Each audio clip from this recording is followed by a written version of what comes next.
Welcome to today's distinguished lecture. My name is Mariam Rehan, and I will be your host for today's event. I hope you all enjoyed the pre-session networking and had the opportunity to connect with your fellow professionals.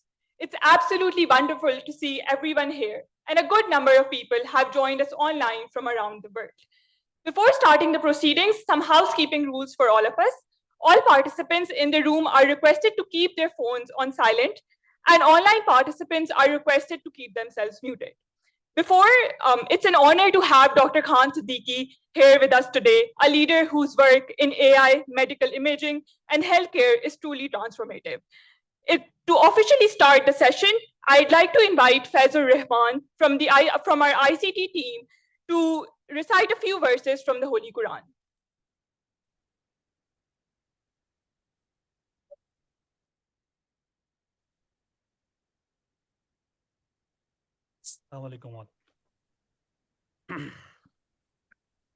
أعوذ بالله من الشيطان الرجيم بسم الله الرحمن الرحيم واعتصموا بحبل الله جميعا ولا تفرقوا واذكروا نعمة الله عليكم إذ كنتم أعداء فألف بين قلوبكم فأصبحتم بنعمته إخوانا وكنتم على شفا حفرة من النار فأنقذكم منها كذلك يبين الله لكم آياته لعلكم تهتدون.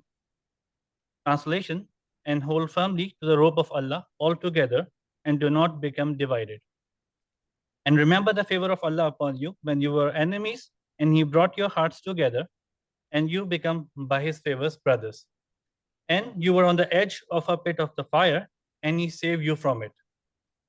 Thus does Allah make clear to you His verses so that you may be guided.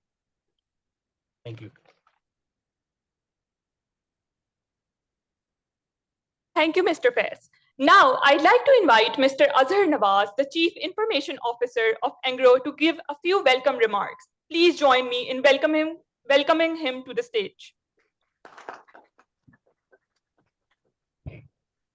Assalamu alaikum. Thank you, everyone. I would like to start with thanking Mr. Shaukat, who has helped us in arranging this session. We have set up this session with the help of CIO Executive Network and the Aga Khan University. We have today with us our esteemed guest, who is Mr. Khan, who is going to talk about the transformative power of data and AI. Especially focus on the generative AI, especially with the innovation which is happening and the latest developments which are happening in this space. Before we embark on this discussion and discuss this topic more deeply, I would just like to say a few things about the data and AI space. Data, as many refers these days, is the new oil, and has the transformative power to change our organizations and the broader business landscape. It's also important that as CIOs, because the core conversation which we are having for the last few sessions in our CIO network is around how we can harness and leverage this space. So first, we need to understand that what are the responsibility of organizations as leaders and as CIOs. It's our core responsibilities that we lead in this conversation, and we make sure that our organizations are not only gathering data but keeping data in the shape and form which we can leverage tomorrow and bring AI into play and use this data in terms of driving decisions and moving the business forward. Now the conversation is that if we want to bring AI, generative AI, and the conventional AI into organizations, to use it for the business growth. It's important that in today's day and age, where our industry, our organizations are, we start building and thinking about developing the foundation. And that foundation is that we gather data in a way that it's organized, it's in an orderly fashion, so that whenever you try and bring algorithms to it, it's meaningful and makes sense. Um, I heard from a professor a few months ago saying this artificial intelligence space is just ABC. So A is algorithm, B is big data, and C is compute.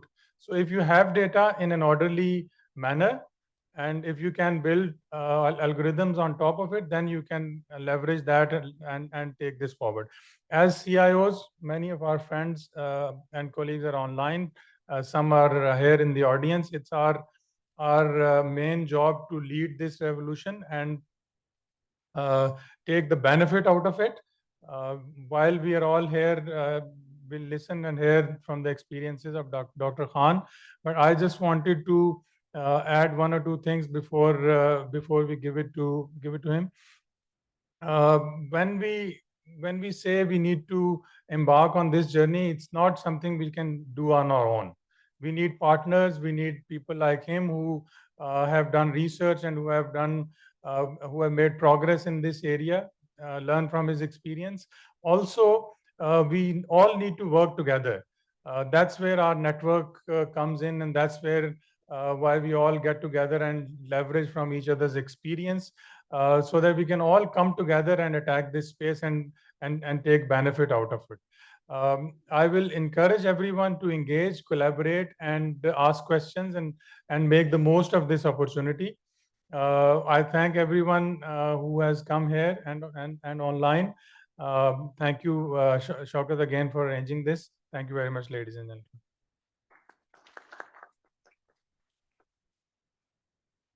Thank you, Mr. Nawaz, for your words and insights and for opening up the conversation.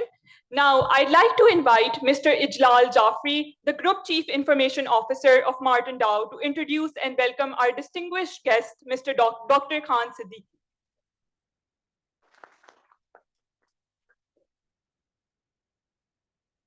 Bismillahirrahmanirrahim. Assalamu alaikum, everyone.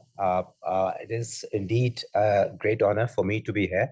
I would like to say thank to Shaukat and Arkan University for arranging this wonderful gathering. A lot of people has joined us online, and most of us who are already here. I think it would be a great opportunity to listen to Dr. Siddiqui directly. Before I introduce Dr. Khan, I would like to thank him actually being here.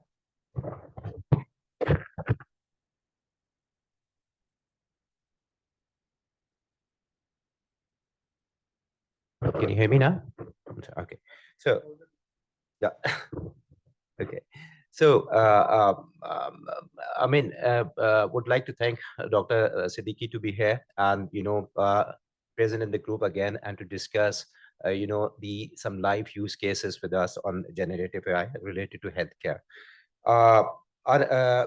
Ladies and gentlemen, our next speaker, Dr. Khan, has shaped the future of clinical radiology, as pioneered groundbreaking innovations that have transformed the way we are using the generative AI in image processing. Dr. Siddiqui is world-renowned clinical radiologist, a serial entrepreneur, and a leader whose work spans medicine, academia, and technology, with dozens of patents and proven track record of success in commercialization of cutting-edge medical technologies, including the world first FDA-cleared portable MRI scanner. He has consistently been at the forefront of innovation. Dr. Siddiqui has held significant roles at Microsoft, Johns Hopkins University, and the University of Maryland. Dr. Siddiqui is a member of various board advisory committees of startups around the world and has given the hundreds of invited talks like one of these that we're going to hear today. His work has been recognized globally, further solidifying his reputation as a leader in healthcare technology. It's truly a privilege for all of us that Dr. Khan is here with us today. Please join me in giving a warm round of applause to Dr. Siddiqui.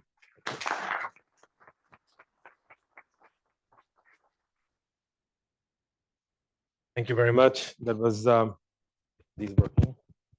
Yep. Amazing introductions. Usually I don't get these kind of introductions. When I go there, they just throw me at the podium and then I have to have this guy introduce me, which I'll try to do it. I'll move fast, but let's see if it works. Good morning, everyone. I'm an AI-generated avatar of Dr. Khan Siddiqui. Today, I demonstrate the power of generative AI.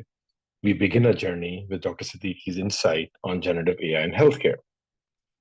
I can speak in multiple languages, which I will demonstrate now, starting with French. Bonjour tout le monde. Je suis un avatar généré par l'IA I'll move forward a du little bit docteur here. Khan. 今天我将暂时声称是人工智能的力量。 So this is generated version. Good morning, everyone. This is a generated version of me, right? I did not say a single one of that word and did not move those facial expression. It was a static image of me that it converted and did all the animations that you see there and the voiceovers that were happening with it, right? So it was all just me writing. Actually, I asked ChatGPT to write the script and put DID to take a picture of me and convert that into this. So that's generative AI to do this stuff. So it looks pretty real. And this was done last December, right? So if I do it now, it'll be even better quality than what it is right now. So going back, computer-aided detection systems in healthcare have existed for a long time. Breast-based CAD systems came out in the early 2000s. These are more hard-coded algorithm-based things. They weren't what AI is called now. And then into the 2010s, basically machine learning-based activities started to come out. That's where a lot of my research started. Also actually started before that. And then in around 2020, 2012 timeframe, neural networks started, especially at University of Toronto, folks pushing it. And then AlexNet for the first time beat human performance in 2016. And that's when neural networks really took off and the use of them. And then in 2017, the famous paper came out from the Google engineers on attention is everything, which started the revolution of transformers, which is the T that's in GPT that stands for. So that's the newer architectures that have come out. And December of last year, next generation architectures come out, which is called steady state models, which will make the T in transformer obsolete. So it's already happened. We just haven't seen a product out yet because it's only been 9 months, but new kid algorithm is in town already. So what is generative AI, right?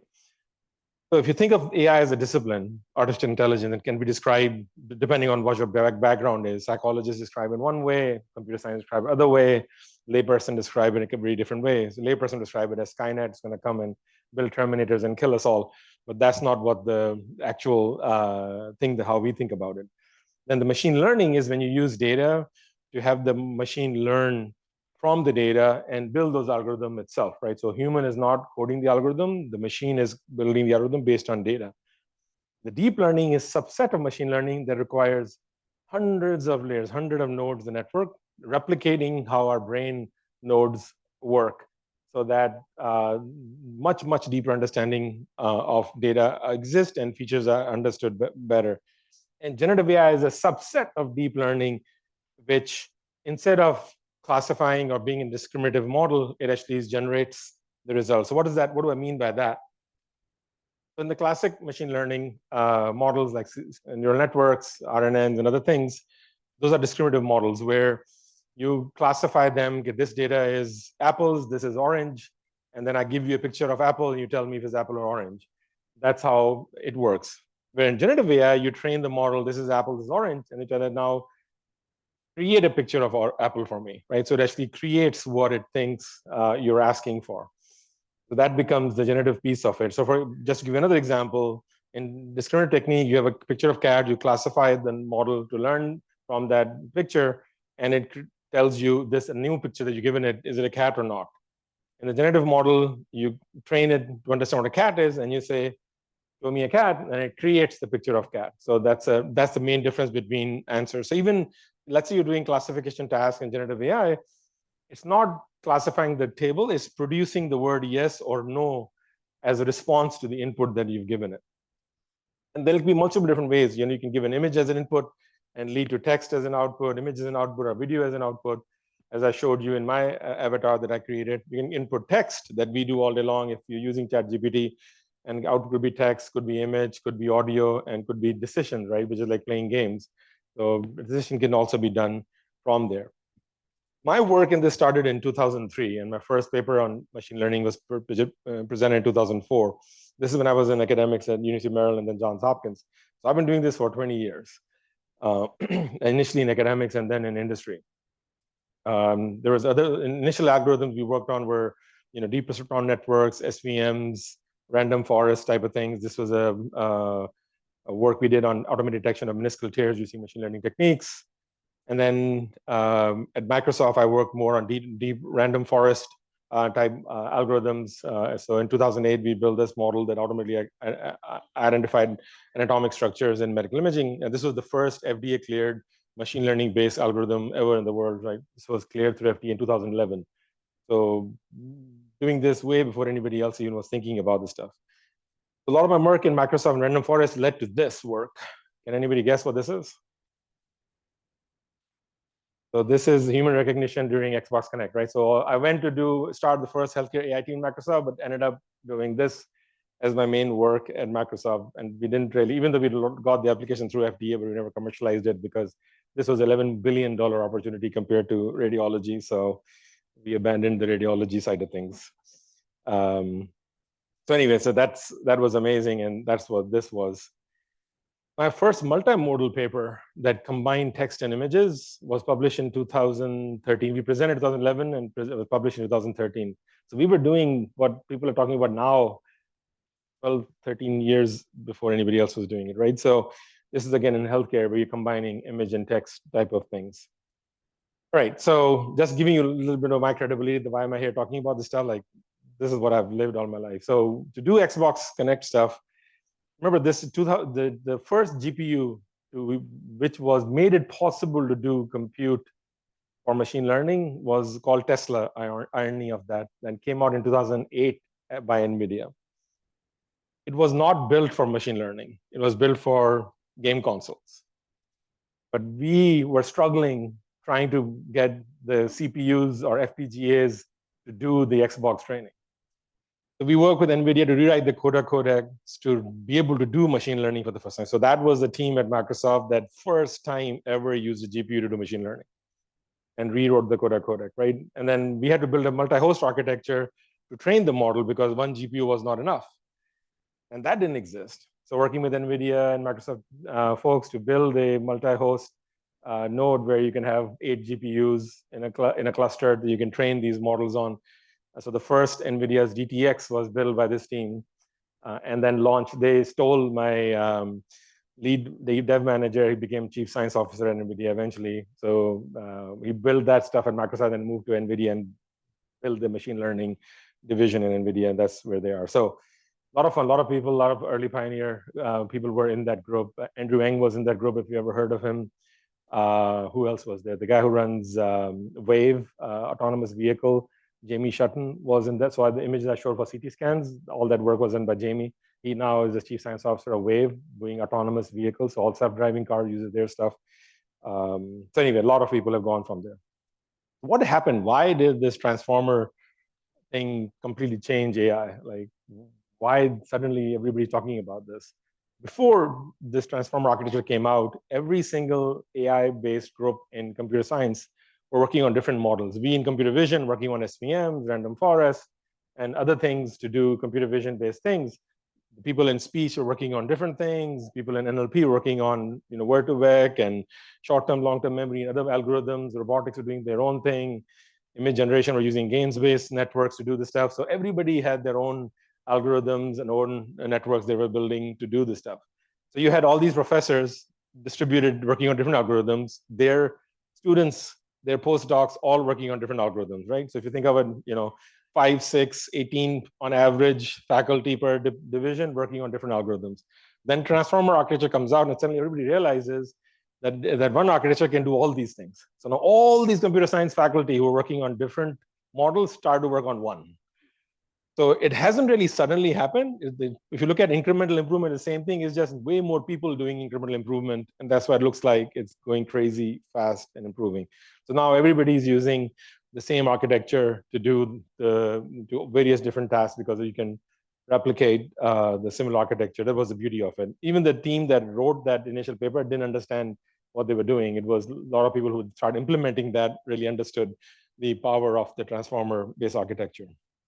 Just to give you a timeline on how this is. So the y-axes are both exponential, right? Actually on the compute side, model parameter is exponential.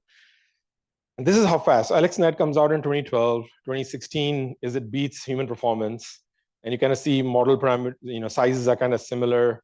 And then it just accelerates, right? So your model sizes go big and the compute starts to go big. So, like, on a 240,000 teraflops is whatever. And this is March 2024. H100 has not come out yet. And the Blackwell GPU from NVIDIA is not out on this graph. Blackwell is 40 times faster than A100, which is here on the chart. Right? So now just imagine 40 times more compute than what is on this chart is what is NVIDIA's next CPU is going to do. And then models galore, right? Meta just made Llama open source, and every Tom, Dick, and Harry now has a foundation models they can do it. So every day I hear a new model coming out for different things. So that whole race to build model has started and kind of democratize the models themselves. So here's the idea how the GPU performance from A100. So ChatGPT today is trained on A100. Right? We haven't even seen the next version of this trained on H100s or when the eventual Blackwell this comes out. The next, what we are hearing is the next version of big upgrade that's going to come on GPT, whatever they can call it, is going to be the H100 output. So let's see what that does. That'll be 11 times better than A100, and then next one be further. And this is the new model architecture, steady state model, or short form, people are calling it Mamba. That's also 40 times more efficient, right? So whatever you're seeing today, next year, this time, we will have models that are 1,600 times fast, right? 40 times algorithm, 40 times GPU. What else do you know has 1,600 times improved? Not 1,600%, 1,600 times, right? So it's hard to imagine 100 times improvement. We'll be seeing 1,600 times improvement in the next 1 or 2 years. All right. And again, everybody's talking about this. Generative AI is just a phase of it. Like with that kind of improvement, I have no idea what we're going to see, but it's going to be pretty amazing.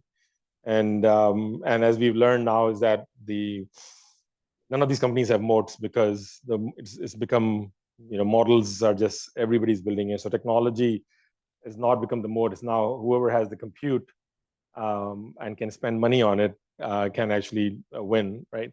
And a lot of stuff being shown is that the more compute you throw at even the older models, the performance keeps getting better and better and better, right? So that's why Sam Altman is raising $6.6 billion or at 157 billion valuation. Fei-Fei Li is, all these people are raising $1 billion startup funding to do this.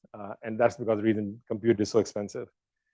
And as I said, open source has completely leveled the playing field for models, right? So if you look at when ChatGPT came out and Llama 13B comes out, 2 weeks later, Alpaca jumps the performance. And then 1 week after that, Raccoon comes in and pretty much does the same performance as ChatGPT. And now Llama 2 and 3 are on par to ChatGPT, and they're all open source models. And the quality of this stuff is unbelievable, right? This is a completely AI generated image with the prompt that you see on the side. Look at the detail of this stuff. And if you look at how face generation has worked, you saw my face, right? So this into 2014, the quality of the image was. In 2023, what the quality of the image is. These are all artificial humans, right? These are not real people. This is today. Look at the detail, look at the beard, look at the wrinkles. The person does not exist. This is AI generated image around that. And then obviously this isn't out yet, but publicly available. This is Sora, which is the video generation from text. Look at the waves, the physics of the camera drone on top, the shadows of lights, the texture of stone, and all AI generated, right? And then here is this female walking in Tokyo, totally AI generated. But just the physics replication of how motion is happening here, how the scene is changing is just like unbelievable. Okay, so let's see, what do I do? I think quickly I want to show some demos, right? Last time I did a talk, I did the Hopper demo in which we talked to chest x-ray. I want to show something different this time. Okay, so one of the other companies I have is called Althea Health. So I don't run this day to day. I'm one of the founders, and is run by two of my former engineers from the Hyperfine MRI scanner company. They're both PhDs, one from Stanford and one from Northeastern University, one of the brightest engineers I've ever seen, right? So we started looking at what other problems are out there. I've always been passionate about elderly care, right? One of the problems, especially in the United States, elderly have is when they get sick and they're living on their own, getting in touch with their doctor or care provider. They're running out of medication. What do I do? I need to schedule an appointment. What do I do? And they get frustrated talking to operators, call centers, and things like that. So one of my former colleagues in Microsoft runs a company called Envera Health. Envera is outsourced call center for about 400 hospitals. So I was talking to him, trying to understand what his problems are. How does he deal with elderly patients? And he's like, oh my God, it's the hardest. They forget their hearing aids, and then we are screaming on the phone, and it's just miserable experience. So we decided to partner together with them. So they had audio logs for 5 years for 400 hospitals, in which some nurse practitioner or nurse was talking to a patient. So we partnered with them to solve their patient intake and registration problem. So authentication, registration, and patient intake for all the call center data, so that he can reduce his just what's your name, what's your date of birth, what's your address, yes, you are right person, versus and then authentication and intake information, right? So that reduced 20% of their call center call volume by just automating that. And what it did for us was, now we had a model that was built on real audio data to communicate with the patient. So I'm going to play one scenario, the medical assistant for refill medication. Right. So let's see if this plays.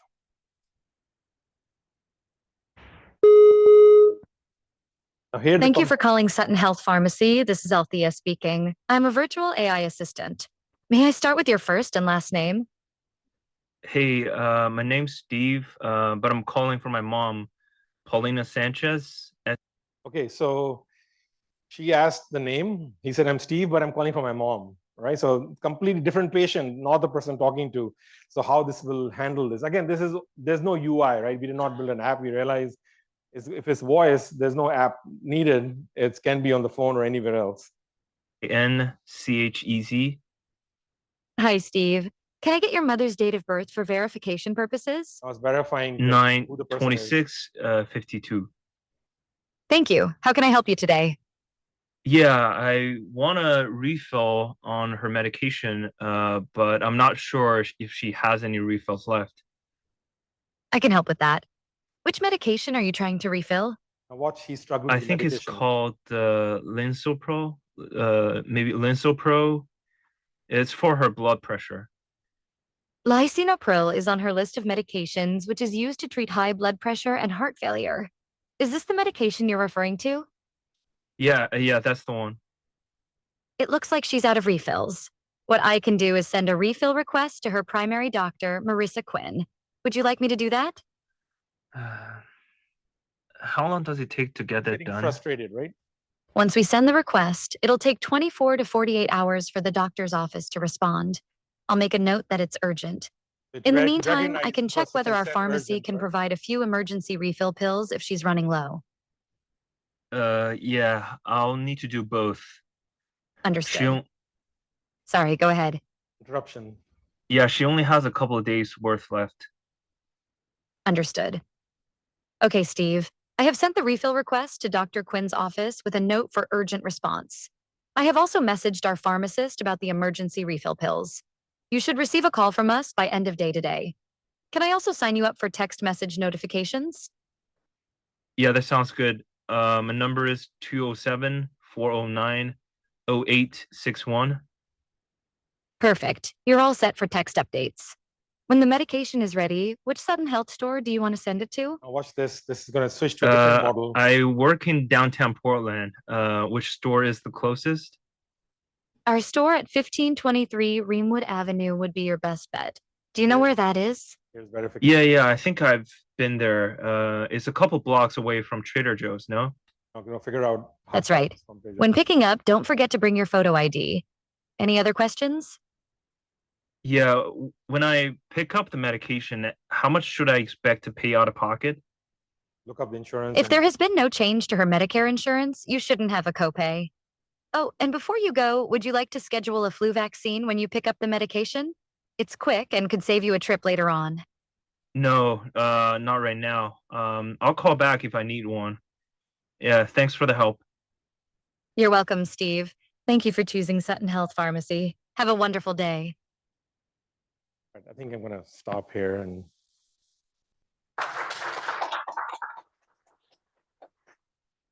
I can do other demos too that are even more mind-blowing, but I think this was one was, but just to show you like where technology is. And now if you compare this performance response time, right? How natural it felt compared to ChatGPT when you try to talk to it. So a lot of our IP is about how do we do this, right? And how do we stay ahead of OpenAI, that next version is going to probably do this, right? So our edge was the audio data, right? So because my academic work was all unsupervised learning, right? So I hated as a radiologist drawing circles on images to train a model. So I refused to do that. So forced my entire team at Microsoft to work on unsupervised learning. So we became really good at unstructured data, right? So even though, you know, data and all this stuff, like data oil, you can't put in the car, right? So it's fine, right? But the other issue is that with data, you don't know what format you need in the future. So even though you are organizing data, you make sure you're keeping the raw data because that becomes more important. So there's nobody in the NVIDIA team understood the value of the actual audio logs till we showed up. And they really didn't understand what do we do with it. Like just signal, right? You can hire humans to go segment out every audio file, okay, which is the question, which is the answer, who's speaking it. And they thought that'll be mind-blowing. These guys will go bankrupt. And we didn't do any of that stuff. It was all unsupervised training. Right? We did the machine figure out what all that stuff is. So it's not just the data. It's actually raw data in my mind becomes more important than the structured data. So all our work is, even Hopper is all unstructured. All right, questions? They're over time actually, but. No? Yes.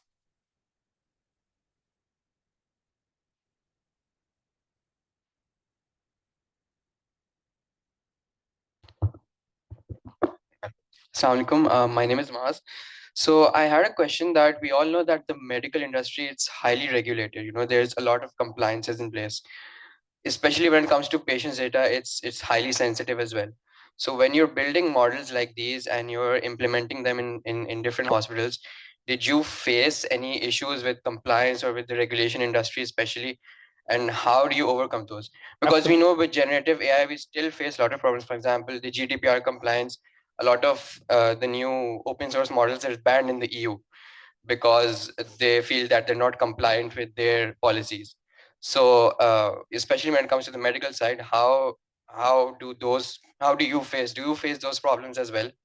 Yeah, amazing question, brilliant question, right? So that's why you should not be using open source model that you don't know what were they trained on patients, right? Because garbage in, garbage out, you know. So they use on, you can find any garbage on the internet, and that's what was used to train the model, right? So if you want to say that there's aliens causing brain cancer, you'll find that somewhere on the internet. And guess what? If you'll ask GPT, it'll probably give you that answer that, yep, it'll do that, right? So that's why we build medical grade model from scratch, right? So it's really, really expensive and hard to do.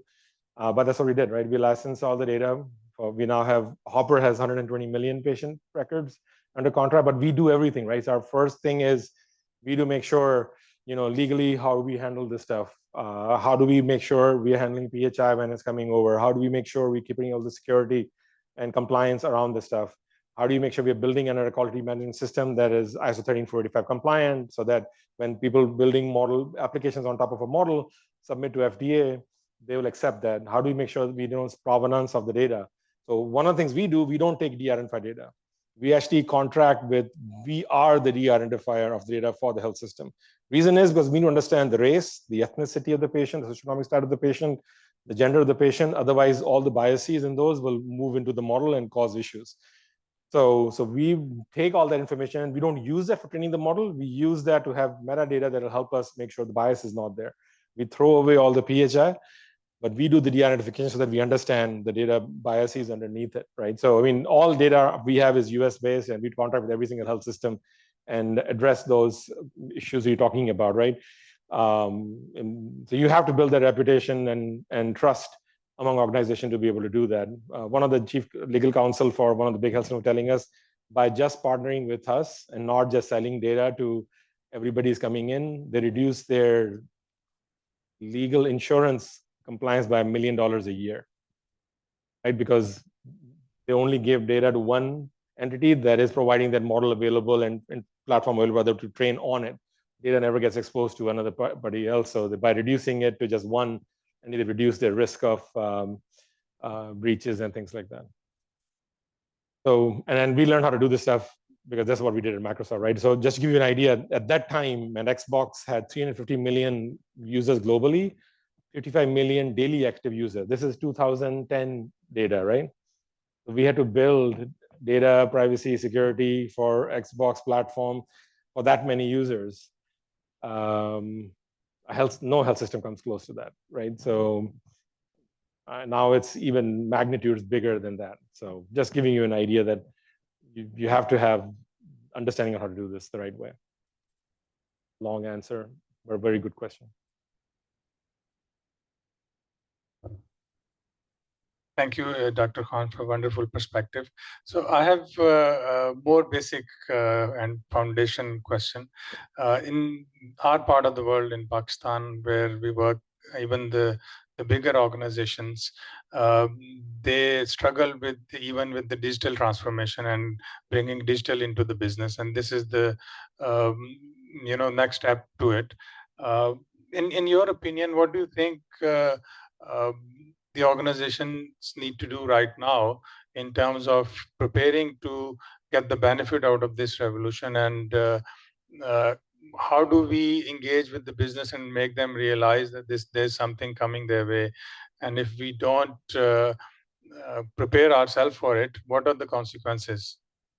You absolutely nailed it, right? It's all about preparation, right? So, really, so if I think through, like, what would I do if I was thinking about this here, right? So understanding that if we are not contributing to this that is happening, the growth that is happening in this stuff, which is going to be 1,600 times more than what we are seeing right now, divergence on ability to use technology is going to become exponentially different, right? If you think now there's discrepancy between technology available in the US and in Pakistan, wait till 2 years from now and if you don't do anything. If you're not participating in this, but how do you do that safely, right? What are the policies that need to be built in? How to think about this stuff? How do you educate everybody around security, privacy concerns? How data governance needs to happen? And if somebody is taking data for training purposes, what are the risks they need to be addressing beforehand? And what is it going to be used, and what are the safety scenarios built in, right? So can somebody just do a prompt engineering and start ChatGPT and start treating patients?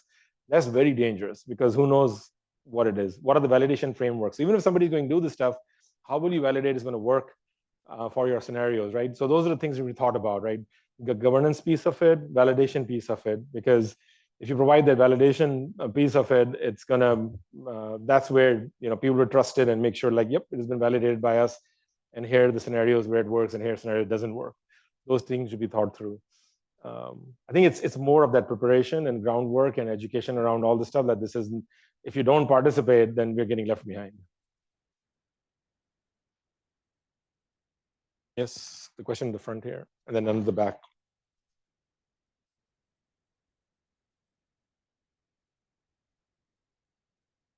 Thank you, Dr. Khan, for giving all the insightful discussion on AI.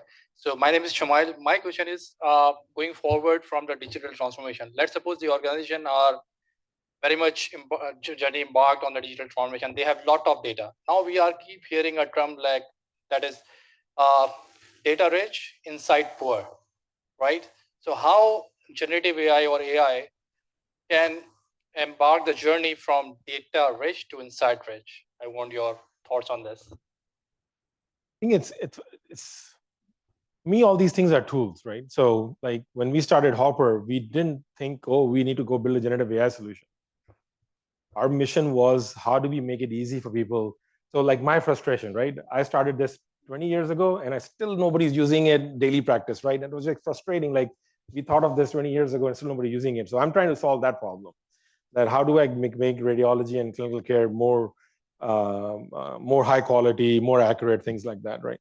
So my personal story, like why I got into this was when I was a radiology resident, one thing I was really bad at is differentiating benign versus cancerous liver lesions, right? So anything below 2 centimeters, I was horrible at. I would say something, this looks like benign and hemangioma or something like that, and don't need to worry about. The faculty would come in and say, no, this is cancer. I was like, I'm idiot, I don't know. So I will spend all night reading about MORID and okay, now I understand. He said this is cancer and that's what it looks like. Next time case come in, like, yep, exactly how he described it.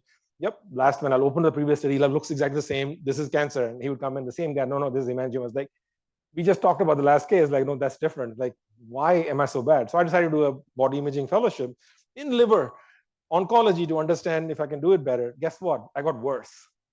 So, and then I did a study to see, like, can actually people tell this stuff?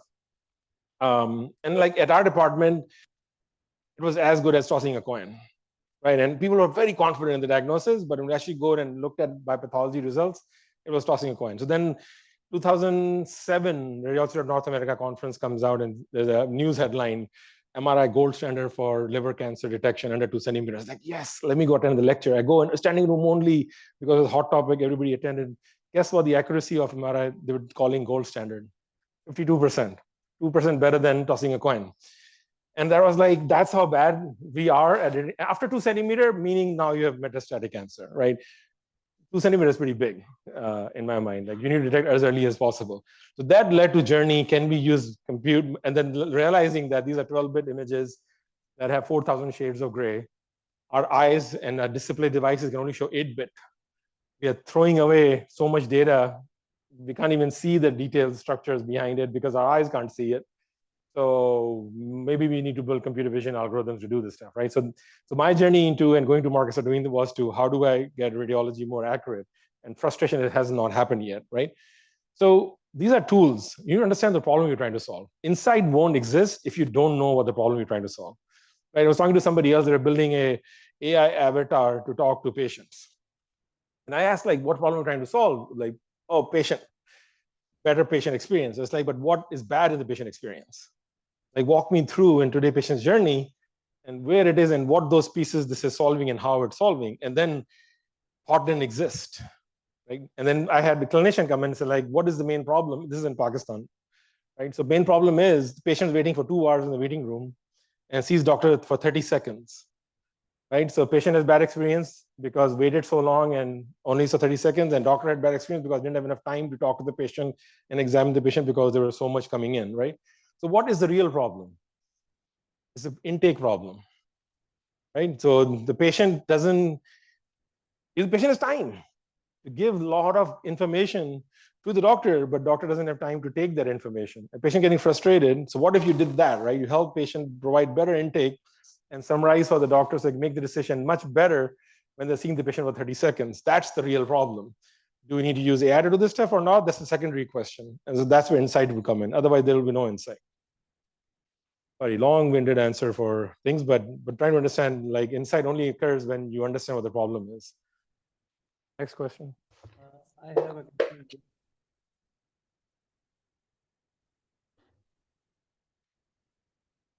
Assalamualaikum for a wonderful and insightful discussion, Dr. Khan. My point was, I'll ask a question which has 2 dimensions to it. We've seen in past IBM doing Watson for treating oncology. And then they also tried to provide democratized access to all the regions where cancer patients are being treated. When you talk about Hopper, what is your conviction level? Because back then when we saw those IBMs and all the worlds doing it, they never had the conviction to say that this will treat. They always said that it will be an assistant to the practitioners. It will aid them in making their decisions, but the conviction level was lower at that time. I don't know what percentage did they meet, but when you look at Hopper, are you also trying to democratize it to provide? Because right now I see it's primarily focused on North American data. Yeah, so great question, right? So as a radiologist, this is where, before I answer the question, right? So Hopper has 35 employees. It's a very small team. 7 are radiologists, including me, right? So exclude me, I haven't practiced for a while, so 6 are radiologists, right? What's the percentage of clinicians on a team of engineers, a total 35 people? That's a very big clinical focused team. And these radiologists don't know anything about AI. Like, they're not developers, but they are the experts in understanding the clinical problems. One of them has done research and work on how to teach residents to be the best radiologists. We need that. How do you train an AI model to be the best AI model? You need to understand what are the training strategies going to be like, right? So we focused on hiring those clinicians that understand the problem better than anybody else and can communicate the problem effectively to engineers, right? That's the job. If you talk to radiologists, they love looking at images. It's like a puzzle, right? If you solve a puzzle, you feel that dopamine release. And can you imagine every single time you have an image and you're solving the problem, dopamine, next dopamine, and you're like, come out amazing. But why do people feel frustrated? Because all the clutter we put on top of it. AI algorithm comes in, puts like 10 circles on it, more clutter. Now I got to pay attention to all these circles and figure out what the hell's going on. I have to click on all these buttons and icons. I have to arrange all these images. I have to open a prior and try to look at the summaries and reports and different EMR that was not designed for me to so now I'm frustrated because I have so much information overload I have to deal with. That's where issue is. The IBM and a lot of the AI companies do wrong is they build point solutions thinking they're solving the problem, but they're actually creating more clutter and adding more time to image interpretation. That's why they haven't seen it. We decided not to build an app. We decided to build an API because we thought existing applications should be AI enabled so that you're not building a new thing that you're going to learn and change behavior and interact with. Why not an existing PAC system, existing EHR become AI enabled in the existing workflows, which we were already doing? So that's what we did. And instead of building point solution, our goal was to build a generalized models that can answer QA type questions, diagnostic type questions, anything that is needed. Some will need regulatory approval, will need the validation, will need the FDA clearance and stuff, but the use cases that do not can be implemented by anybody by either prompt engineering or fine tuning and deploy. And because they're built as a medical grade, using medical technology, not just internet random stuff, we have all the sources behind to do this stuff. So that's what we're trying to do, absolutely democratize it, but in a very different way, spending a lot of time really understanding what the problem is we're trying to solve. Just one more question here. Hello. Thank you so much for sharing these insights. My name is Mahrukh, and I wanted to ask, actually, I wanted to share that we have started working on the AI initiatives as well, and we are exploring some of the concepts like auto-generation of clinical notes or discharge summaries in healthcare. My question is, what should be a balance between training or fine-tuning a predefined model or using an API call to pull out some information from any source like databases or any third parties. For example, if we have a concept in which we want to generate an estimations based on the treatments for patients, and what should be our approach that, let's say, if you want to get the estimates for the cost of treatment, either should we go for the training our models, or should we use the API calls? API calls to which model? What do you mean? Our own models. Your own models. Yeah. Like, should we rely on any language interpreter to pull out some information? It depends on how it is, right? If the data is sitting in an unstructured manner and you do that, probably you would use some kind of LLM to extract it out. If it's already structured data, you probably don't need to, right? Right. Again, it's just a tool depending on what the problem you're trying to solve. I think that the fundamental question for me is that what problem are you trying to solve with that estimator, for whom? Right? Do they actually need it? And then to solve the problem, what information is needed for a human to solve that problem? And then can you replicate that with giving the same information to the model and then validate to make sure is the model performing better than a human? If it's performing the same or not, who cares, right? It needs to really perform better than the human or have a way better experience than a human would go and estimate something like that. Right, thank you. So, right, but I think idea is experiment and see which one is boring the better. outcome. That's the way. That's how you should make decisions on what actually you're seeing as outcomes coming out of it. I think there's hand raising online also. I don't know if that. Okay, I'm so sorry. We have to cut the question answer session short. We just have one question we're going to take from the online chat. This is from Muhammad Junaid. He says, Assalamu alaikum, Dr. Khan. Do you have any case or model that are trained on animals? I'm part of Friesland Campina, the milk company, and to us, the health of our cows is important, and we do not have IoT devices to measure their temperature, their positions in the farm, and are very much interested to know how can we manage this with video and image recognition to identify any illness, preempting the doctors to check the specific animal. So that's a great use case. And guess what? I do not think OpenAI is going to go find that kind of data anywhere, right? So if you really want to build something and change the cattle industry, go buy some cheap cameras and do it yourself and build a data set and build a model that everybody in the cattle industry can use and change the cattle industry forever. So that's a perfect example, right? Great example. The Pakistan can innovate and build the best model on optimizing cattle industry based on data collected. I mean, how there's cheap VGA cameras you can get from China or wherever, or build locally.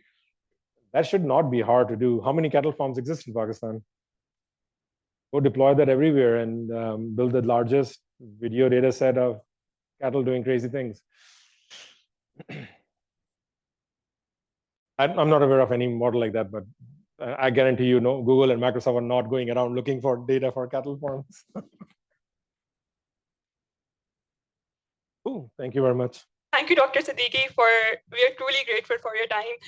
Before we conclude, I'd like to invite our global CIO to stay on the stage to present a token of appreciation to Dr. Siddiqui and deliver the closing remarks and a formal vote of thanks.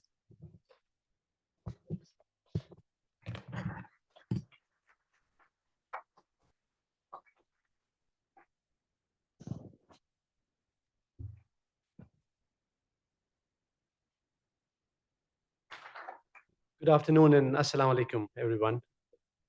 First of all, thank you very much for your time. And on a very short notice, on a 3-day notice, we are a packed house. So this shows the interest of all the colleagues from AKU and also colleagues from multiple industries who representatives are here and leaders are here. So thank you very much for your time.